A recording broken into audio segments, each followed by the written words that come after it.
नमस्कार, जौहर झारखंड देख रहे हैं आप। आपके साथ मैं हूं शिप्रा झा। बुलेटिन की शुरुआत करेंगे इस वक्त की बड़ी खबर से। बड़ी खबर राजधानी रांची से, जहां कांग्रेस विधायकों की नाराजगी दूर करने की कोशिश की गई है। पुलिस मुख्यालय ने आदेश जारी किया है, जिसमें कहा गया है कि मंत्री, सांसद और विधायकों के साथ उचित व्यवहार किया जाए। जनप्रतिनिधियों के अनुरोध पर तत्काल कार्रवाई के आदेश दिए जाएं। ये बड़ी खबर आपको राजधानी रांची से बता रहे हैं, जहां पुलिस मुख्यालय ने निर्देश जारी किया है, जिसके मुताबिक जितने भी पुलिसकर्मी हैं उन सभी को निर्देश दिया गया है कि जनप्रतिनिधियों के जो भी सवाल उठाए जाएंगे, जो भी जनप्रतिनिधियों का अनुरोध होगा, उस पर तत्काल कार्रवाई करने के आदेश दिए गए हैं। और इधर कांग्रेस विधायकों की नाराजगी दूर करने के लिए विधायक दल के नेता आलमगीर आलम के आवास पर बैठक हुई, जिसमें रामगढ़ विधायक ममता देवी, झरिया विधायक पूर्णिमा सिंह, बड़का गांव की विधायक अंबा प्रसाद और महागामा विधायक दीपिका सिंह पांडे मौजूद रहीं। बैठक में झारखंड कांग्रेस के 2 कार्यकारी अध्यक्ष भी मौजूद रहे। बैठक में 10 जुलाई को विधायक दल की बैठक बुलाने पर भी सहमति बनी। और इस खबर पर अधिक जानकारी के साथ हमारे सहयोगी ओम प्रकाश रांची से लाइव जुड़े हुए हैं। सीधे उनके पास चलते हैं और उनसे अपडेट लेते हैं। ओम प्रकाश, देखिए, अब कांग्रेस के विधायकों की नाराजगी को दूर करने की कहीं ना कहीं पहल अब सरकार की तरफ से शुरू की गई है और इसीलिए निर्देश जारी किया गया। जाहिर तौर पर जो नाराजगी थी, जिस तरह से ट्वीट कल आया, उसके बाद से लगातार सरकार पर भी दबाव बन रहा था और कांग्रेस के विधायक भी लगातार इसे लेकर दबाव बना रहे थे। और उसी को लेकर आज जो विधायक दल के नेता है कांग्रेस के आलमगीर आलम, उनके आवास पर उनके न रहने की भी परिस्थिति में यहाँ पर बैठक की गई, जिसमें कि विधायकों ने अपनी बात रखी है। कुछ विधायक हालांकि वर्चुअल तरीके से भी इस बैठक में शामिल रहे। वहीं 2 कार्यकारी अध्यक्ष मानस सिन्हा सहित सुरेश पासवान भी शामिल हुए। और इस दरमियान जो विधायकों ने अपनी मांग जो है वो कहीं ना कहीं विधायक दल के नेता को भी अवगत कराया और उनके तरफ से आश्वासन दिया गया है, एक टेंटेटिव टाइम दिया गया कि 10 जुलाई को विधायक दल की बैठक बुलाई जा सकती है।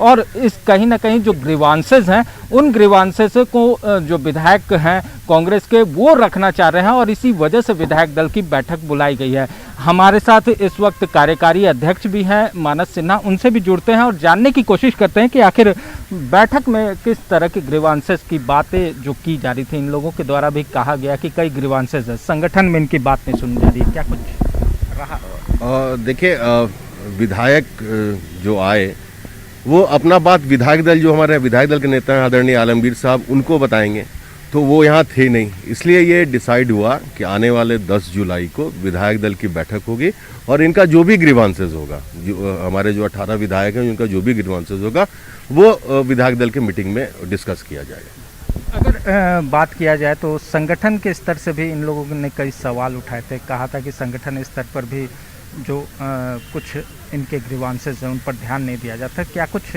आप लोगों को लगता है ऐसा? देखिए, अभी हम लोग जिला का दौरा पे थे तो वहाँ से भी शिकायतें आई हैं कि जिला अध्यक्ष का प्रशासन जो वो शिकायत लेके जाते हैं, लोगों का काम कराने जाते हैं, या हमारे प्रखंड अध्यक्ष जो काम लेके जाते हैं लोगों का, उस पर कार्रवाई नहीं होती। तो वो भी उचित प्लेटफॉर्म पे इसका भी डिस्कशन होगा और जब वो मीटिंग होगी तो आदरणीय प्रदेश अध्यक्ष और आदरणीय विधायक दल के नेता के सामने ये सारी बातें होंगी और उचित प्लेटफॉर्म पे ही ये डिस्कस किया जाएगा। ऐसा लगता है प्रकाश, उनसे ये भी पूछिए कि ये जो जैसा कि आरोप लगाया गया, जितने भी विधायक हैं और 3 विधायकों के द्वारा आरोप लगाया गया, बैठक हुई, उसके बाद जाकर ये संज्ञान लिया जाता है और फिर निर्देश जारी किया जाता है कि जनप्रतिनिधियों की बातों को सुना जाए। तो ऐसे में क्या माना जाए कि जो विधायकों की, अगर साफ तौर पर देखें तो यही दिख रहा है कि पहले अनदेखी की गई थी और अब जब बैठकें हुई, जब बात आगे बढ़ने लगी, तब जाकर मामले को सॉल्व किया जा रहा है। तो क्या हर बार ऐसा ही करना पड़ेगा? जी, शिवराम जुड़ते हैं उनसे। ऐसा जो पूरा अगर कहा जाए तो जो दबाव बनाया गया, जो विधायकों की तरफ से बैठकें की गई, सोशल साइट्स पर तमाम चीज़ें आ गई, एक तरह से कहा जाए कि पूरी तरह से जब विधायक बगावती सुर में आ गए तो उसके बाद उन बातों पर संज्ञान लिया गया। पहले क्यों नहीं लिया गया? नहीं, अभी हाल में ही जून के महीने में मेरे को लगता है 25 या 26, मेरे को डेट याद नहीं है, अभी हाल में ही विधायक दल की बैठक हुई थी। तो ये तो रूटीन है, ऐसा तो कहीं कोई दबाव नहीं है। हाँ, जो पर्टिकुलर प्लेटफॉर्म है जहाँ पे ये बात रखी जाएगी वो विधायक दल के नेता के सामने होगी, और वो जो विधायक दल के नेता जब बैठक बुलाएंगे तभी इनका सारा ग्रीवांसेस या जो भी शिकायत है वो उस फोरम पे डिस्कस किया जाएगा। लेकिन अभी भी इतने जल्दी में विधायक दल की बैठक फिर से आहूत कर देना, तो कहीं ना कहीं दबाव तो है, वो तो दिख ही रहा है। इसको पुलिस प्रशासन की तरफ से भी, जो पुलिस मुख्यालय की तरफ से नोटिफिकेशन आया, वो भी बताता है कि दबाव है। नहीं, क्या चीज़ का दबाव है? दीपिका पांडे सिंह जी, हमारे आदरणीय विधायक, उन्होंने लिखा, एक लाइन लिखा, उस पर तो पुलिस ने जवाब दिया है अपना। झारखंड पुलिस का उस ट्वीट में जब नीचे जाएंगे आप, तो उसने लिखा है कि इन्वेस्टिगेशन करके उचित कार्रवाई ओम प्रकाश की आरोप तो वही लगा रही हैं, वो खुद ही कह रही हैं। उस ट्वीट में उन्होंने साफ तौर पर लिखा है कि पुलिस जनप्रतिनिधियों की बात ही नहीं सुन रही। कोरोना के कारण हर महीने होती है उनके विधायकों की तरफ से लगाया जा रहा है। कोरोना के काल में ये नहीं हुआ, अब धीरे धीरे जैसे ही कोरोना, ये आरोप तो विधायकों की तरफ से ही लगाया गया ना, सोशल साइट पे एकदम खुल के, मतलब कहा जाए तो नहीं, विधायक ने क्या लिखा वही तो मैं पूछना चाह रहा हूँ। अब मीडिया में भी छपा है, मैं पूछना चाहता हूँ किस विधायक ने बयान लिख के दिया है कि, और किस विधायक ने बयान दिया? मेरे को तो नहीं लगता किसी विधायक ने बयान दिया। दीपिका पांडे का ही जो आया। हाँ, तो उन्होंने क्या लिखा? किससे क्या सिर्फ कांग्रेस के लोगों का नहीं सुना जाएगा? हाँ। एक ही लाइन तो लिखा उन्होंने, तो मतलब सुनी नहीं जा रही है ना। अगर ऐसा लगता है तो इसलिए तो उचित प्लेटफॉर्म सेलेक्ट किया गया ना कि 10 तारीख को वो विधायक दल की बैठक में। जी, चलिए, बहुत बहुत शुक्रिया ओम प्रकाश हमारे साथ जुड़ने के लिए और तमाम जानकारी के लिए। तो देखिए, अब कांग्रेस के विधायकों की नाराजगी कहीं ना कहीं दूर करने की कोशिश की गई है, जिसके बाद से ये आदेश जारी किया गया है कि जितने भी पुलिस अधिकारी हैं वो जनप्रतिनिधियों की बातों को सुनेंगे। बढ़ते हैं आगे और अब बात सिमडेगा की। सिमडेगा दौरे के दूसरे दिन वित्त मंत्री और प्रदेश कांग्रेस अध्यक्ष रामेश्वर उरांव ने कांग्रेस कार्यकर्ताओं के साथ बैठक की और लोगों की समस्याओं की जानकारी ली, जिसके बाद रामेश्वर उरांव ने कहा कि कोरोना संकट में भी सरकार ने जन कल्याणकारी योजनाओं को पूरा करने पर ध्यान दिया। है सरकार का उद्देश्य है कि जन कल्याण संबंधी जितनी योजनाएं हैं उसको आगे बढ़ाना। हम गरीब लोगों का पेट भरें, उनका तन ढकें। किसान जिनका लागत बढ़ गया, किसानों का धान के उपज में, गेहूं के उपज में, उनको मिनिमम सपोर्ट प्राइस के तहत अधिप्राप्ति करें, पैसा दें। रांची सांसद संजय सेठ की अनोखी तस्वीर सामने आई है। संजय सेठ बुढ़मू के ओझा साढ़म पहुंचे थे, जहां उन्होंने किसानों के साथ मिलकर हल चलाया, साथ ही धान की रोपनी की। इस मौके पर उन्होंने कहा कि किसान देश के अन्नदाता हैं। उन्होंने ये भी कहा कि कोरोना काल में 80 करोड़ लोगों ने सरकार से अन्न उपलब्ध करवाया है। ये संभव हो पाया है किसानों की ही बदौलत। इस मौके पर बीजेपी के कई नेता भी मौजूद रहे। तस्वीरें आपके टीवी स्क्रीन पर है। ये दो तस्वीरें देखिए किस तरीके से पहले उन्होंने हल चलाया और उसके बाद सांसद संजय सेठ जो हैं रोपनी करते हुए भी दिखाई दे रहे हैं। झारखंड में कोरोना वायरस की दूसरी लहर के मामलों में कमी आने के बाद राज्य सरकार ने तीसरी लहर से निपटने की तैयारी शुरू कर दी है। कोरोना की संभावित तीसरी लहर को देखते हुए रिम्स क्रिटिकल केयर विभाग और टास्क फोर्स ने रिम्स प्रबंधन को आगाह किया है। रांची के रिम्स अस्पताल में 13,000 लीटर का ऑक्सीजन टैंक बनाया गया है, जिससे रिम्स के ट्रॉमा सेंटर और अन्य कोरोना वार्ड में ऑक्सीजन सप्लाई की जा सकती है। साथ ही रांची के सभी अस्पतालों में ऑक्सीजन की मुकम्मल व्यवस्था भी की गई है। 20 कंसंट्रेटर हमको मिलने जा रहा है, जिसमें हमको 7 मिला है, 3 हमारे लिए पाइपलाइन में है, जो कि हम आज या कल मंगवा लेंगे। क्योंकि गाड़ी एक ही है और वो वैक्सीनेशन के लिए चली जाती है, तो लाने ले जाने में थोड़ी असुविधा हो रही है, लेकिन हम उसको मंगवा लेंगे। तो 10 मेरे पास है, यूं समझ लीजिए। सरकार के निर्देश के बाद दुमका में भी कोरोना की तीसरी लहर से निपटने के लिए जिला प्रशासन और अस्पताल प्रबंधन अपनी तैयारी पुख्ता करने में जुटा है। फुलो झानो मेडिकल कॉलेज में ऑक्सीजन प्लांट लगाने की प्रक्रिया चल रही है। साथ ही बच्चों के लिए चाइल्ड फ्रेंडली यूनिट के लिए 50 बेड का निर्माण भी कराया गया है। दुमका के हंसडीहा में 200 बेड का ऑक्सीजन युक्त बेड कोविड अस्पताल बनाया जा रहा है, तो वहीं जिले में टीकाकरण का काम भी तेजी से जारी है। कुल मिलाकर कोरोना की तीसरी वेव को लेकर जिला प्रशासन से लेकर अस्पताल प्रबंधन तक पूरी तरह से तैयार है। जहाँ तक ये है कि वैक्सीनेशन के प्रति प्रारंभ में तो बहुत ही रुझान था लोगों का और हम लोगों ने काफ़ी संख्या में वैक्सीनेशन किया, परंतु कुछ भ्रांतियों के चलते इस पर एक रुकावट आ गई। लेकिन सभी जो सामाजिक कार्यकर्ता हैं और सभी सेक्टर से इस संबंध में काफ़ी उन लोगों की भ्रांतियों को दूर किया गया। हमारे जनप्रतिनिधि के द्वारा भी इस पर काफ़ी काम करके इन भ्रांतियों को दूर किया गया और नतीजा ये है कि अभी पुनः लोगों में रुझान देखा जा रहा है। हमारे टेस्टिंग कैपेसिटी को ऑगमेंट करने के लिए स्वास्थ्य विभाग के द्वारा कोबास मशीन को इंस्टॉल किया जा रहा है और ये दूसरा टेस्टिंग लैब के रूप में हम लोग बहुत ही जल्द शुरू करने जा रहे हैं, जिसमें जो टेक्नीशियन है वो अभी मशीन इंस्टॉल कर रहे हैं। उनके द्वारा कहा गया है कि 15 से 20 दिन में ये मशीन लग जाएंगे। पूर्वी सिंहभूम में भले ही प्रतिदिन कोरोना के मामले कम होने लगे हों, लेकिन कोरोना के संभावित तीसरी लहर को लेकर स्वास्थ्य विभाग अपनी तैयारी में जुटा हुआ है। कोरोना का तीसरा लहर कब आएगा ये कहना अभी मुश्किल है, लेकिन विभाग तीसरी लहर से निपटने के लिए पूरी तरह चौकस दिख रहा है। जमशेदपुर के एमजीएम अस्पताल के सिविल सर्जन AK लाला ने बताया कि ऑक्सीजन प्लांट फिट हो गया है, जल्द ही प्लांट को शुरू कर दिया जाएगा। वहीं वैक्सीनेशन का काम भी जोर शोर से जारी है। सर, ऑक्सीजन प्लांट जो है सदर अस्पताल में सारे इक्विपमेंट्स आकर के रखे हुए हैं, तो ये इसका डेडलाइन कब तक है और कब तक लगना है सर इसको? देखिए, हम लोग को जुलाई मिड तक सारे PSA प्लांट को यहाँ पर और घाटशिला में चालू कर देना है। उसी के अंतर्गत काम हो रहा है। जैसे ही फाउंडेशन मेरा बन जाएगा उसके बाद मशीन इंस्टॉल कर दिया जाएगा। और सर, ज़िले में अगर वैक्सीनेशन की बात करें तो वैक्सीनेशन का अभी क्या स्टेटस है सर? वैक्सीनेशन हम लोग का यहाँ तो राज्य में अव्वल है और अब लोग भी इसकी ओर आकर्षित हो रहे हैं। अब गांव में भी लोग आ रहे हैं, भीड़ लग रही है और हम लोग वैक्सीनेशन अच्छी तरीके से कर रहे हैं।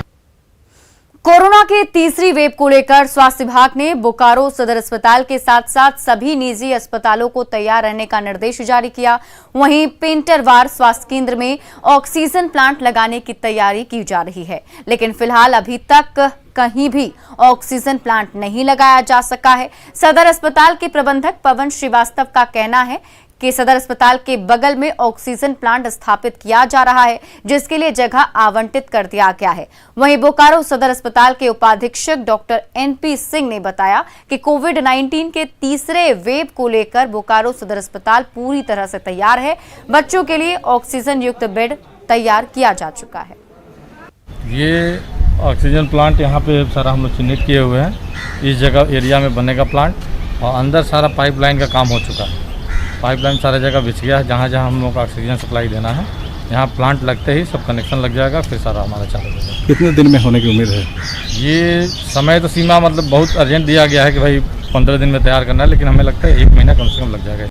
थर्ड वेव के लिए जैसा हमारा झारखंड सरकार का गाइडलाइन है कि पिक्कू और निक्कू दोनों हमारा 100% बन के तैयार है कि थर्ड पीक में जो भी माने चिल्ड्रेन अफेक्टेड रहेंगे या अफेक्टेड होने की संभावना है, उस समय हम लोग उनको इलाज करके विथ फुल मतलब continuous oxygen support. Third wave को लेकर हम लोग काफ़ी दिनों से तैयार हैं और बिल्कुल ही हम लोग उसी लाइन पर कार्य कर रहे हैं।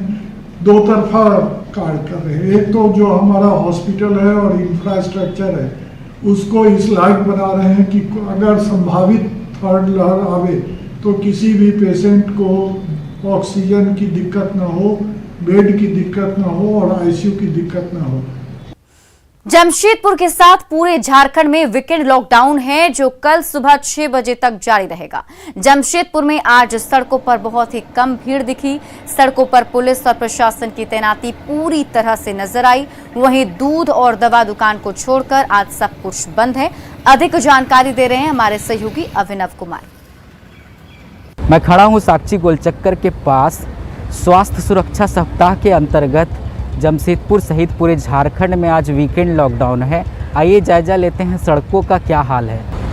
सड़कों की बात करें तो भीड़ बहुत ही कम है, थोड़े बहुत गाड़ी वाहन आपको दिख रहे होंगे, लेकिन चूँकि सुबह का समय है तो लोग ऑफिस आना जाना कर रहे हैं। वहीं पुलिस की मुस्तैदी आप देख सकते हैं, पुलिस चौकसी पे मौजूद है और पूरा ध्यान रखी हुई है। लोगों का स्वास्थ्य सप्ताह अंतर्गत जो भी नियम कानून है उसे मनाया जा रहा है, पुलिस पूरी तरह से ध्यान दे रही है। वहीं दुकानों की बात करें तो दूध की दुकानें, मेडिकल स्टोर सब खुली हुई हैं, हॉस्पिटल भी खुले हुए हैं, पेट्रोल पंप भी आपके खुले हुए हैं। इमरजेंसी सेवाओं के लिए आप निकल सकते हैं, अन्यथा घर से बाहर ना निकलें। कुल मिला के कहा जा सकता है कि जमशेदपुर में वीकेंड लॉकडाउन सफल होते दिख रहा है। जमशेदपुर से अभिनव कुमार, न्यूज़ 18। बोकारो के सेक्टर 5 स्थित कोरोना वैक्सीनेशन सेंटर टीका लेने के लिए सैकड़ों लोग पहुंचे हुए हैं। टीका के साथ साथ एक ही जगह पर कोरोना का टेस्ट भी किया जा रहा है। लोग अपनी अपनी बारी का धूप में खड़े होकर इंतजार कर रहे हैं, लेकिन यहां पर सोशल डिस्टेंसिंग का पालन नहीं किया जा रहा है। वहीं कोरोना टेस्ट एक ही जगह पर होने से संक्रमण का खतरा भी बना हुआ है। अव्यवस्था से लोगों में नाराजगी है। हम खड़े हैं सेक्टर 5 स्थित पुस्तकालय मैदान में, जहां वैक्सीनेशन का काम किया जा रहा है। आप तस्वीरों में देख सकते हैं कि किस प्रकार की भीड़ है। न यहाँ किसी तरह का सोशल डिस्टेंसिंग का पालन करवाया जा रहा है और न ही किसी प्रकार का कोई दिशा निर्देश जारी किया गया है। आप तस्वीरों में देख सकते हैं कि नीचे लंबी लंबी कतारें लगी हैं। लोग वैक्सीन के लिए आए हैं, क्योंकि कोरोना में लोगों को बचाव के लिए वैक्सीन ही एकमात्र उपाय बताया गया है। हम कह सकते हैं कि जिस तरह से भीड़ है, कोरोना कहीं से भी खतरनाक है और लोगों को इसका दंश जरूर झेलना पड़ेगा। सोशल डिस्टेंसिंग का कोई भी ये नहीं है, पालन नहीं कर रहा है, सब पीछे से टेली हो रहा है। कितना जरूरी है वैक्सीन मानते हैं? बहुत ज़्यादा ज़रूरी है, क्योंकि कोरोना बहुत भयंकर है, तो वैक्सीन लेना भी बहुत ज़रूरी है। लेकिन इस तरह की व्यवस्था से तो कहीं ना कहीं अच्छा नहीं है, थोड़ा डिस्टेंसिंग भी मेंटेन करना चाहिए था लोगों को। बहुत खतरनाक, बचने के जगह में लग रहा है कि और कहीं कोरोना लेकर न चले जाए। इतना कोई डिस्टेंस का पालन नहीं हो रहा है और किसी तरह का व्यवस्था अच्छा ढंग से नहीं है। और देवघर एयरपोर्ट पूरी तरीके से अगस्त 2021 तक बनकर तैयार हो जाएगा और उसके बाद ही तारीख का ऐलान किया जाएगा, जिसके बाद यहां से विमान उड़ सकेंगे। देवघर के कुंडा में बन रहे एयरपोर्ट का डीसी और एयरपोर्ट अथॉरिटी के महाप्रबंधक ने जायजा लिया। इस दौरान काम की प्रगति के साथ ही समस्याओं पर भी चर्चा की गई। अधिकारियों की टीम ने एयरपोर्ट परिसर और बिल्डिंग का भी जायजा लिया। एयरपोर्ट अथॉरिटी के महाप्रबंधक ने कहा कि अगस्त तक सभी निर्माण कार्य पूरे कर लिए जाएंगे। वहीं डीसी ने काम पर संतोष जताते हुए सरकार की ओर से हर सुविधा देने का भरोसा दिलाया। का ऑलमोस्ट कंप्लीट हो चुका है। We are planning to get it completed by this. ये कब तक का आपका डेडलाइन है, कब तक काम पूरा हो जाएगा यहाँ? We are just will be finishing by August end का पहले सब कुछ कंप्लीट कर देगा। एग्जीक्यूशन शुरू हो सकता है। तो अगस्त तक हम लोग कोशिश कर रहा हूँ, because of the Covid and all थोड़ा डिले होता है, फिर भी हम कोशिश कर रहा हूँ कंप्लीट करने। जो चीज़ हम लोगों के पास पेंडिंग है और यहाँ जो प्रोग्रेस हो रहा है उसको हम लोग समीक्षा किए हैं और प्रोग्रेस बहुत ही अच्छी है। खासकर बीच में जो कोविड महामारी आ गई थी और सभी लोग उसी में व्यस्त थे और लेबर का भी कुछ इशू जो चल रहे थे, प्रगति बहुत अच्छी चल रही है। अभी एटीएस जो और एटीसी बिल्डिंग भी लगभग बन के तैयार है, टर्मिनल बिल्डिंग भी तैयार है और लगभग बहुत जल्दी ये सारे तैयार हो जाएंगे। धनबाद में विनोद झा हत्याकांड का मुख्य अपराधी आनंद वर्धन उर्फ मिंटू कश्यप की जेल में मौत हो गई। मिंटू कश्यप को 28 जून को धनबाद पोस्ट ऑफिस के पास से गिरफ्तार किया गया था। आज सुबह मिंटू को सांस लेने में तकलीफ और सीने में दर्द की शिकायत थी, जिसके बाद उसे SNMMCH धनबाद ले जाया गया, जहां डॉक्टरों ने उसे मृत घोषित कर दिया।